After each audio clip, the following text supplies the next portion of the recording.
Hello there, this is Battleborn again.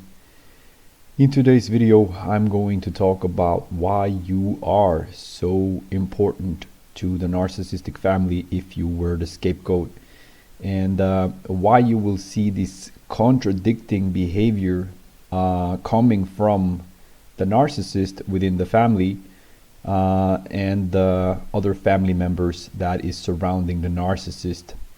So in this video, I'm just going to talk about basically the mistreatment that the scapegoat goes through and the reasons behind it.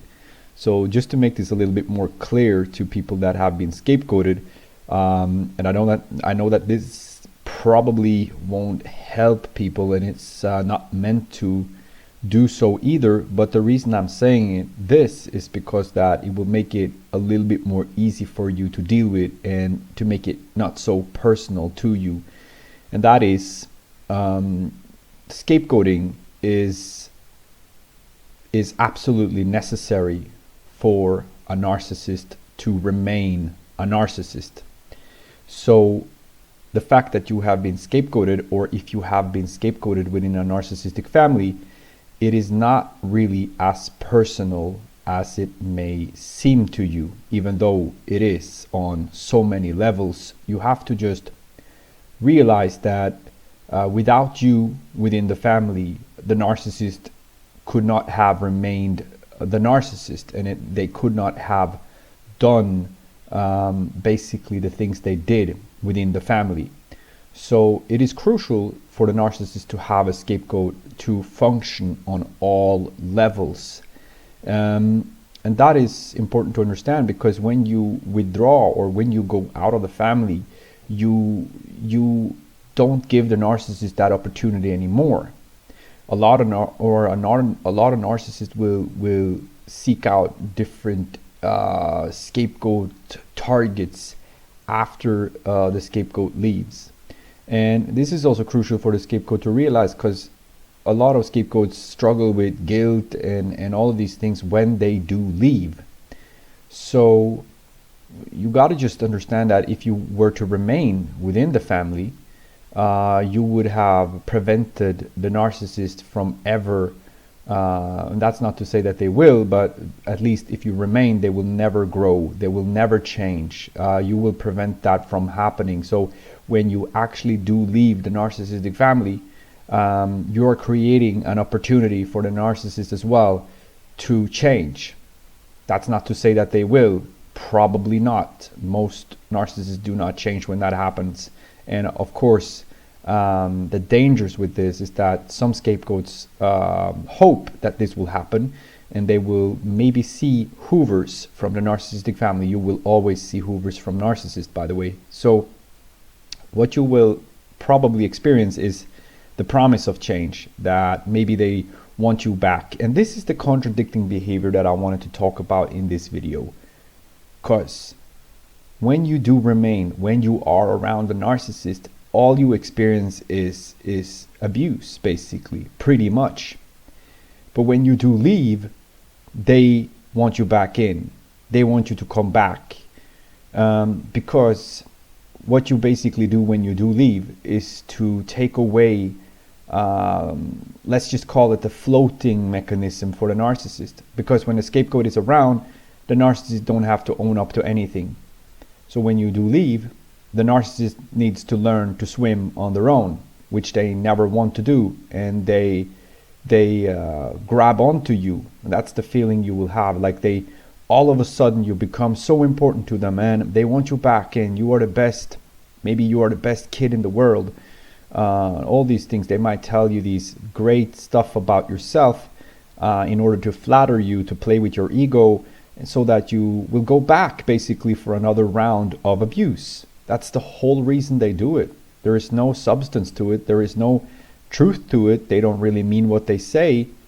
But the reason they tell you these, maybe they tell you these flattering things when you do leave, is to get you back. Is to get you back in the same position that you were, so that they can continue the abuse with you.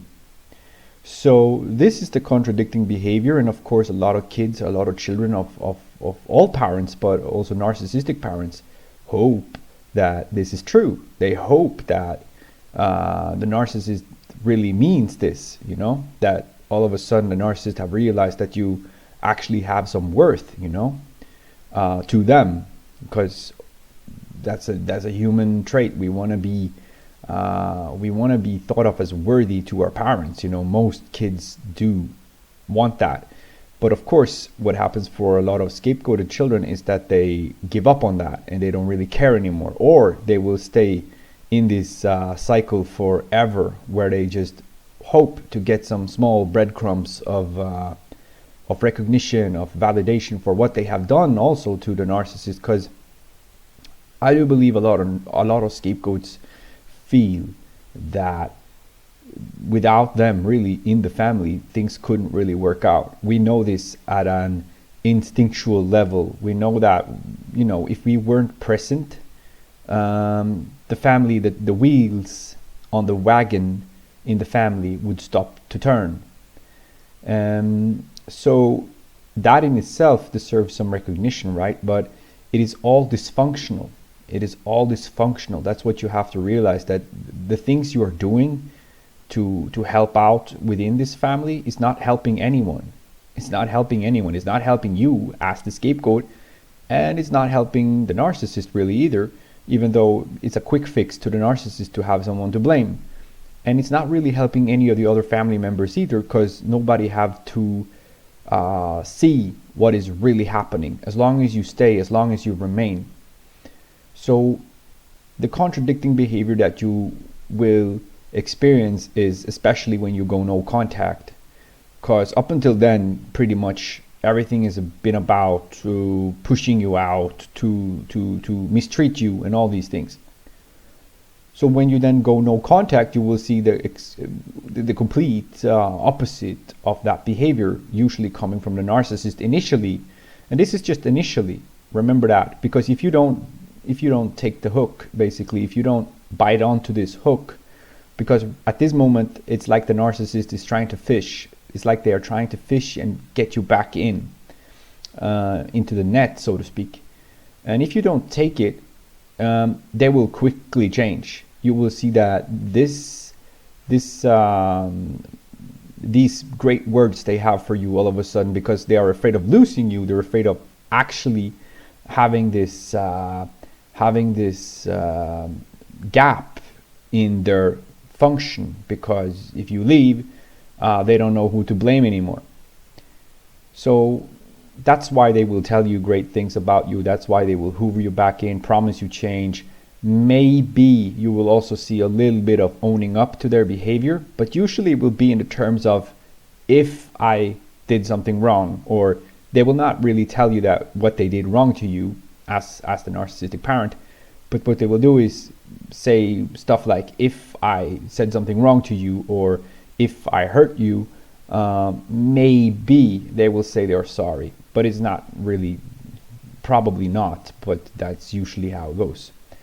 So it's not going to be really owning up to anything, but it's again just giving you these small breadcrumbs of hope, of change, like something will change probably if you get back in, but it won't, because the narcissist is at their core is dysfunctional. They are dysfunctional.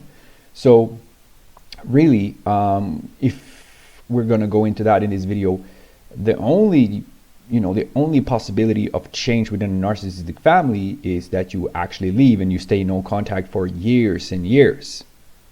But like I said, that is also the probability of something happening is so slim that you shouldn't wait for it. You should clear your head when you go no contact, and you should just basically think of it as a chapter that has ended in your life, and be thankful that you have get on with your life and that you're gone from the narcissist and their circle.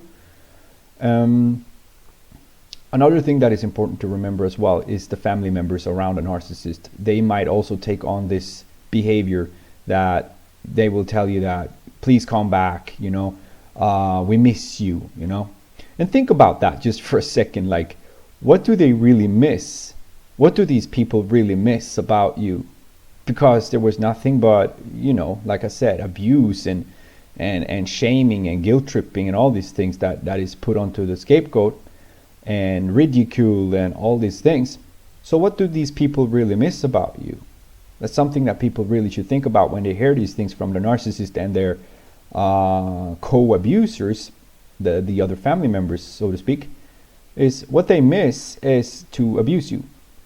And that's another thing with narcissists, that you got to read between the lines when they say stuff like this, because they might tell you that they miss you, but you got to really stop and think, like, what do these people miss about you? Because the good traits about you were stuff that they really didn't